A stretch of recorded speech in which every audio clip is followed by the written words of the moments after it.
A year before his death, Pope John Paul II met with Russian President Vladimir Putin to entrust him with an important task. Though the incredible significance of this event is overlooked and forgotten by most, but it is arguably the most important religious exchange between East and West in over 1,000 years. In a private ceremony, a frail but determined Pope John Paul II handed an image framed in gold to Putin, requesting that he personally deliver it to Patriarch Alexei II, leader of the Russian Orthodox Church. The image is known as the Icon of Our Lady of Kazan, and Pope John Paul II was returning it to its rightful owner. 2 days later, on August 30th, 2004, Putin stood inside the hallowed walls of the Dormition Cathedral in the Kremlin and presented the icon. The historical weight of that moment moved the entire Eastern Christian world. And from that day forward, the icon has remained in Russia. But where did this icon come from? And why did Pope John Paul II have it in the first place? And why is this image, just a small painted panel set in a golden frame, so important that it could bring together two of the most powerful religious and political leaders in the world? Pope John Paul II had kept it for 11 years in his personal study. It was an object of daily devotion for him, a silent witness to his prayers. To understand why this relic matters so much, we have to leave the 21st century and journey back in time and explore a story worthy of an Indiana Jones action adventure. A story that takes us all the way back to the 13th century.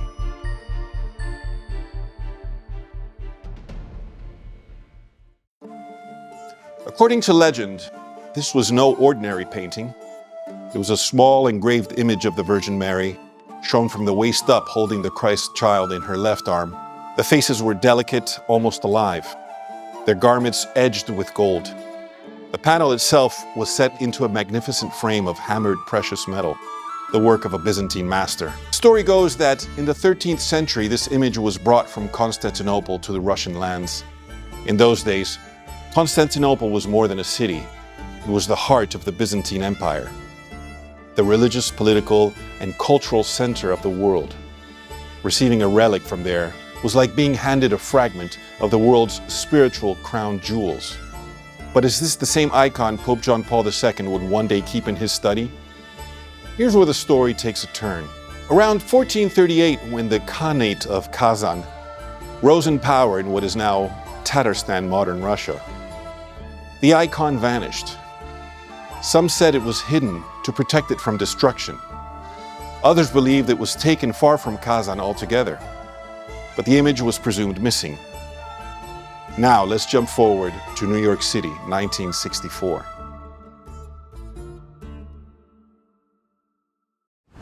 Amid the bustle of the World's Fair in a pavilion filled with national treasures and futuristic wonders, there it was, the icon of Our Lady of Kazan. Visitors were stunned. How could a relic wrapped in centuries of Russian legend be sitting in a glass case in Queens? The discovery caught the attention of the Blue Army of Our Lady of Fatima, a Catholic lay organization founded after World War II, dedicated to the Fatima message and the conversion of Russia. They had influence, devotion, and more importantly, money. They learned the icon was for sale, reportedly from the private collection that had placed it on display. They didn't waste time.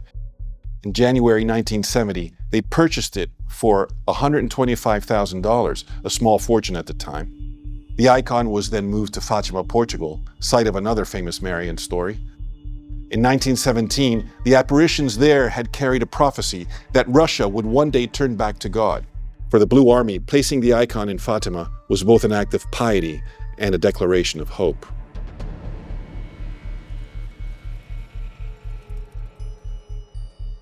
The Blue Army had bought the icon, but how did it end up at the New York World's Fair? The answer leads into one of the strangest intersections of religious history and high adventure. The collection it came from belonged to Anna Mitchell-Hedges, the adopted daughter of Frederick Mitchell-Hedges, a British adventurer whose life reads like fiction. Mitchell-Hedges is best known for claiming to have discovered the infamous Crystal Skull in Belize, a carved quartz artifact surrounded by curses, lost civilizations, and supernatural powers. In 1953, Mitchell-Hedges said he purchased another treasure, the Icon of Our Lady of Kazan, from a mysterious Englishman named Arthur Hillman. Thank you. Who Hillman was or how he came into possession of one of Russia's most venerated relics remains unknown. The icon stayed in Mitchell-Hedges' private collection until his death in 1959, kept alongside tribal masks and ceremonial weapons and exotic curiosities from his travels. When he died, the icon passed to Anna, who kept it quietly until it emerged at the New York World's Fair in the late 1960s. From there, the Blue Army acquired it, setting in motion the chain of events that would eventually place it in the Vatican and into the hands of Pope John Paul II. But was this the original icon, or simply a masterful copy wrapped in its own legend? To answer that question, we must go back further still. The year was 1438, and Russia was a fractured state. In a region known as Tatarstan, a new power arose, the Khanate of Kazan. Somewhere in the turmoil, the icon of Our Lady of Kazan, the relic brought from Byzantium, disappeared without a trace. Many believed it was hidden deep in the ground to protect it from desecration. Others claimed it was smuggled out of Kazan entirely. Whatever the truth, for more than a century, there was no sign of the icon. Then, in 1579, Kazan fell under Russian control. That summer, a devastating fire tore through the city, reducing entire neighborhoods to ashes. In the aftermath, a 10-year-old girl named Matrona began having nightly dreams. In her dreams, the Virgin Mary would appear to her, showing her where to find the lost icon. Met with skepticism, the young girl kept having the same recurring vision until finally, her mother agreed to take her to the place shown in the dreams, the charred remains of their old home. After digging through the scorched earth, they reached parts of the soil untouched by the flames. There, wrapped and preserved, they found the icon. The faces of the Virgin and Child remained luminous, as if just painted. Word spread quickly, and the icon was carried in a solemn procession to the Church of St. Nicholas. In the following days, miracles were reported: healings, deliverance, recovery from sickness. A church was built to house it. The icon of Our Lady of Kazan was no longer just an image. It was the protectress of Russia, a symbol that many believed could change the course of history.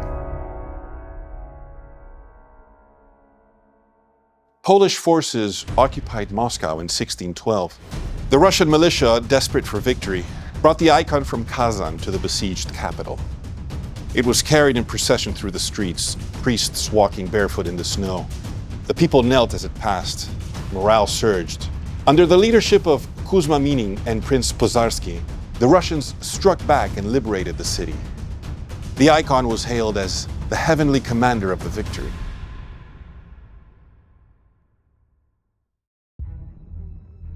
In 1709, Sweden's King Charles XII faced Tsar Peter the Great at Poltava.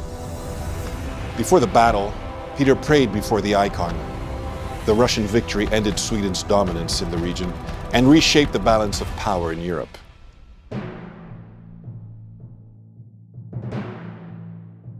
In 1812, as Napoleon's Grand Army advanced on Moscow, the icon was carried in solemn procession. When winter and famine forced the French retreat, many credited the Virgin's intercession with saving the nation.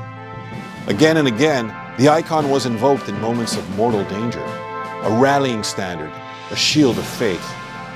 But even the most venerated relic can be lost. For centuries, the icon had survived war, fire, and political upheaval. But in the summer of 1904, it vanished without warning. On the night of June 29th, thieves broke into the convent of the Theotokos in Kazan. They bypassed other valuables and went directly for the icon. By morning, it was gone. The theft shocked the nation. Within days, suspects were caught. But their stories didn't match. One claimed the icon had been burned to ash. Another insisted it had been hidden in a remote Siberian monastery. The ornate gold frame was recovered. The painted panel was not. After the Bolsheviks seized power, Rumors spread. Some said the icon had been found in St. Petersburg. Others swore it appeared in processions during the siege of Leningrad, decades later.